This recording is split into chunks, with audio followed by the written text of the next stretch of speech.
सर्वोपचार रुग्णालयाच्या नामांतराचा अध्यादेश रद्द. सर्वोपचार रुग्णालयाला अजित पवारांचं नाव देण्यात येणार होतं.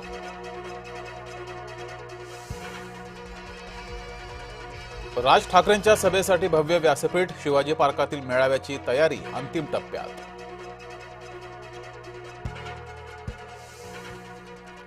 महायुतीमध्ये ऐकावं ते नवलच. राज्यात इतिहासातला सर्वात मोठा महसूल घोटाळा झालाय. महसूल मंत्रीच देतायत घोटाळ्याची कबुली.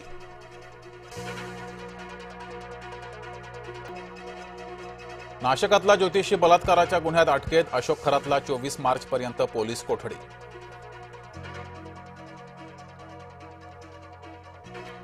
अशोक खरातच्या अटकेनंतर अंधारेंचे चाकणकरांवर आरोप. खरातनं स्थापन केलेल्या संस्थेवर चाकणकर संचालक. अजित पवारांच्या अपघातासंदर्भात फडणवीसांचं शहांना पत्र. फडणवीसांनी शहांना 6 मार्चला लिहिलेलं पत्र समोर. अपघात प्रकरणी सीबीआय चौकशीची मुख्यमंत्र्यांची मागणी.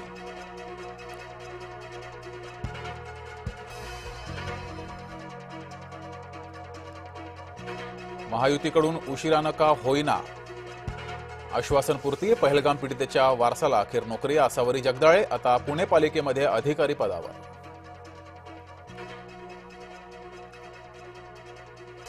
अवकाळी आणि गारपिटीचा शेतीला फटका. हिंगोलीमध्ये गहू, ज्वारी, हरभरा पिकांचं मोठ्या प्रमाणात नुकसान. सरकारनं नुकसानीचा पंचनामा करण्याची शेतकऱ्यांची मागणी.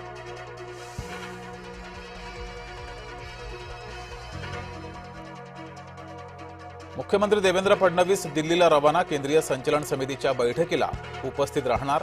निवडणूक जाहीर झाल्यानंतर समितीची पहिलीच बैठक.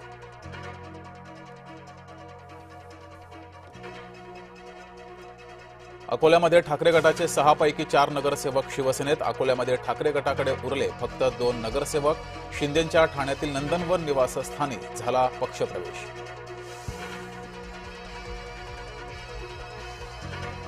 पुणे जिल्हा परिषदेवर राष्ट्रवादीचाच अध्यक्ष. अध्यक्षपदासाठी वीर धवल जगदाळे यांच्या नावावर शिक्कामोर्तब. निवडणूक बिनविरोध होण्याची शक्यता.